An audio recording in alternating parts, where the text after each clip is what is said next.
Class 8 विषय गणित chapter अपना चल रहा था। ऑफलाइन क्लास जब लग रही थी, लास्ट जो प्रश्न हमने किया था चक्रवृद्धि ब्याज से संबंधित और टॉपिक है राशियों की तुलना में, हमने चक्रवृद्धि ब्याज से संबंधित प्रश्न किए थे। 8.3 चक्रवृद्धि ब्याज व साधारण ब्याज से संबंधित हमने प्रश्न किए थे। 8.3 में टोटल जो है वो प्रश्न हो गए थे, 8 प्रश्न हो गए थे। और उसके बाद में 10वां प्रश्न जो आज करेंगे, और ये करने के बाद में आपको एचडब्ल्यू मिलेगा। फिर ये चैप्टर जो है आपके खत्म है। देखिए, चक्रवृद्धि ब्याज से संबंधित प्रश्न में अपन इस प्रकार से ब्याज को लेकर, चक्रवृद्धि ब्याज को लेकर अपने फॉर्मूले का प्रयोग करते थे। P bracket 1 plus R upon 100 की घात T, मूलधन, रेट दर, जो प्रतिशत पर T यानी समय। इस फॉर्मूले को लेकर हमने 8.3 प्रश्नावली के लगभग 8 प्रश्न किए थे। लेकिन अब जो आगे के प्रश्न है फॉर्मूला हम यही लेंगे काम में, लेकिन प्रश्नों का तरीका थोड़ा चेंज हो जाता है। अब प्रश्न इस प्रकार से आएंगे कि वर्तमान का धन जो दिया हुआ है 2 साल बाद का करो या 2 साल पूर्व का करो, किसी नगर की जनसंख्या दे रखी है, 2 साल बाद कितनी होगी या 2 साल पूर्व कितनी थी। तो यहाँ पर आपको एक चीज ध्यान रखनी है कि जनसंख्या से संबंधित अगर कोई प्रश्न पूछा जाए उसमें अगर हास लिखा हुआ है कि हास अवमूल्यन, क्योंकि एग्जाम में प्रश्न किसी प्रकार से भी आ सकता है, कंफ्यूज नहीं होना। हास है, अवमूल्यन है, नुकसान है, घाटा है, छूट है, डिस्काउंट है, तो इनमें हमेशा दर 100 में से घटा कर लिखते हैं।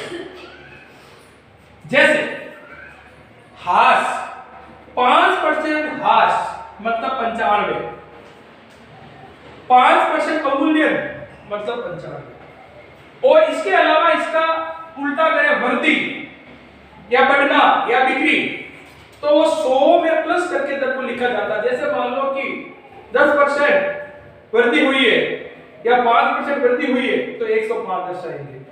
अब इसमें आपको ये चीज ध्यान रखनी है, प्रश्न इस प्रकार से बनेगा कि वर्तमान जो सन है, वर्तमान सन या वर्तमान सन का धन या वर्तमान सन की जो है जनसंख्या दी हुई आएगी, और इसमें प्रश्न इस प्रकार से पूछा जाएगा कि आपको पूर्व के लिए भी पूछा जा सकता है और 2 साल बाद का भी पूछा जा सकता है। तो अगर इस फॉर्मूले का प्रयोग करें अपन इन प्रश्नों को कर तो पाएंगे, लेकिन जो मैं तरीका बता तो तरीके को ध्यान में रखना है। प्रश्न को अपन जल्दी हल कर लेंगे। दोनों प्रश्न साथ में पूछा जाएगा। जनसंख्या वाला प्रश्न आता है बोर्ड में, पूर्व का भी पूछते हैं और बाद का पूछते हैं। किसको लेकर? वर्तमान सन को लेकर। तो ये देखिए, जैसे 10वां प्रश्न लिखा हुआ है कि 5%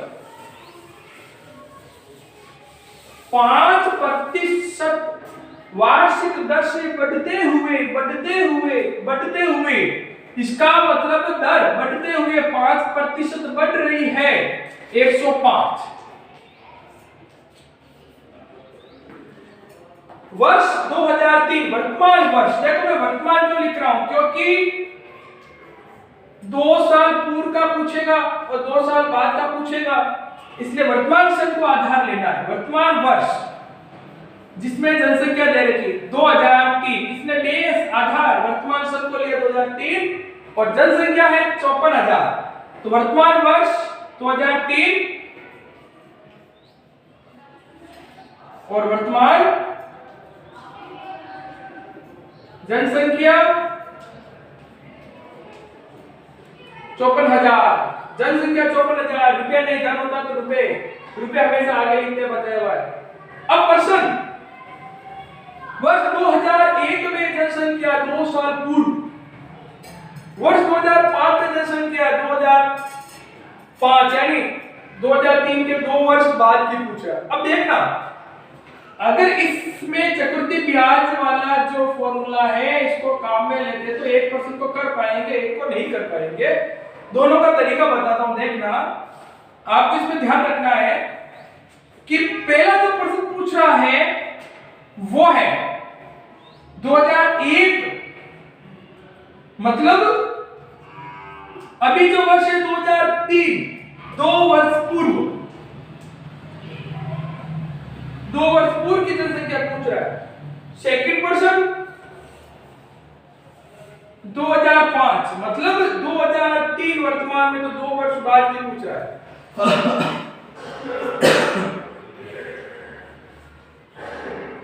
पश्चात बाद की। अब इसमें देखिए, इस क्वेश्चन को देखिए, चक्रवृद्धि ब्याज को अगर हम काम में लेते हैं तो 54,000, दर 105, 2 वर्ष बाद 105 बटा 100, 105 बटा 100, कब बाद, पूर्व में आना है 54,000। अब देखना दोनों परिवर्तन, पूर्व पीछे की ओर आ रहा हो, वर्तमान सन को लेकर पीछे की ओर आ रहा हो, 100 बटा 105।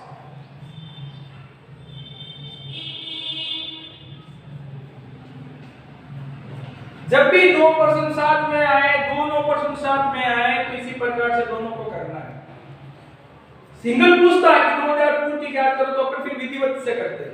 दोनों को तुलना करते हुए करेंगे तो ध्यान रखना, वर्तमान समय में पूछ रहे तो 2 साल बाद 105 बटा 100 इंटू 105 बटा 100, पूर्व का पूछे 100 ऊपर की ओर और दर 105 नीचे की ओर।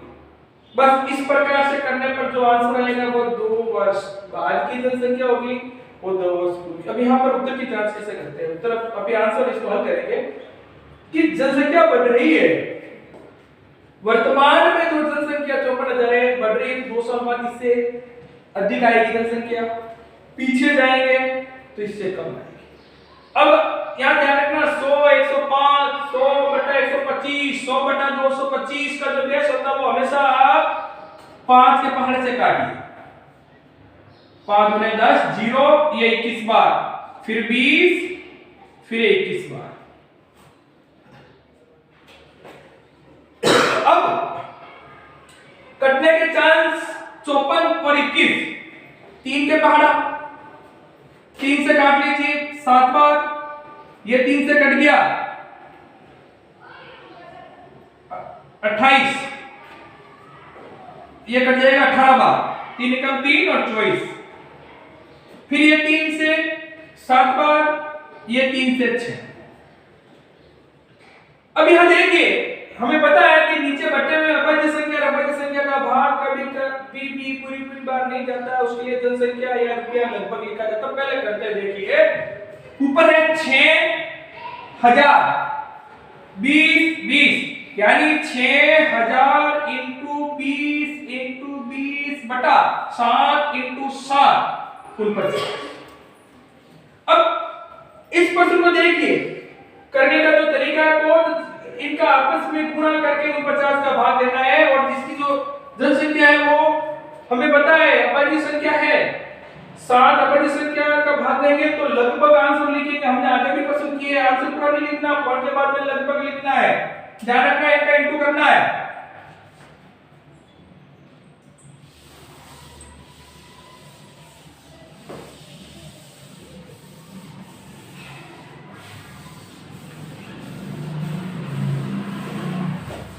इनका इंटू 6 दूने 12, 12 दूने 24, 0, 5 0, 49। अब 49 का पहाड़ा कि 49 का भाग 240 में, मतलब 4 का भाग 24 में, अधिकतम 6 बार जाता, पूरी बार नहीं देना है क्योंकि यहाँ पर 9 है, 0 नहीं है।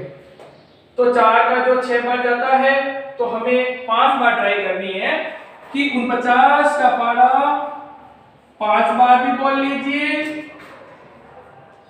4 बार भी बोल लीजिए। 45, 20, 24, 36, 16, 19। देख लीजिए, इसमें 245 बड़े आ रहे तो 4 बार 106 कटाइए 4, 13 में से गए फिर 9, ये हो जाएंगे 5, ये हो गया 0।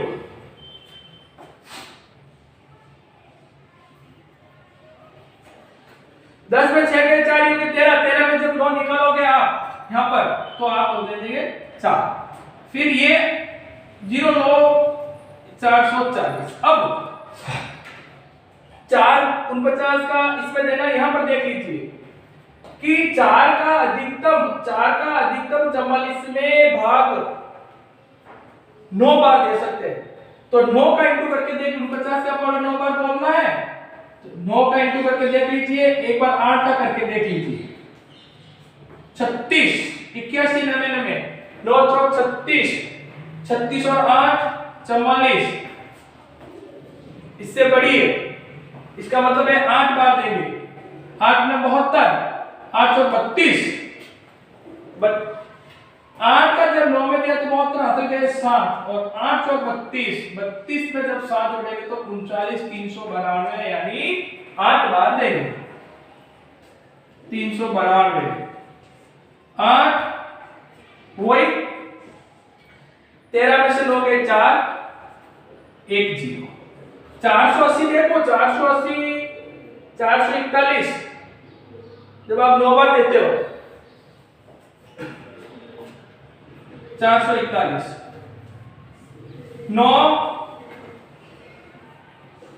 7 में से 4 गया 3, अभी 0 और बचेगा 390, 390 8 बार देते तो 392 आते हैं। 390 का मतलब है 7 बार देना पड़ेगा।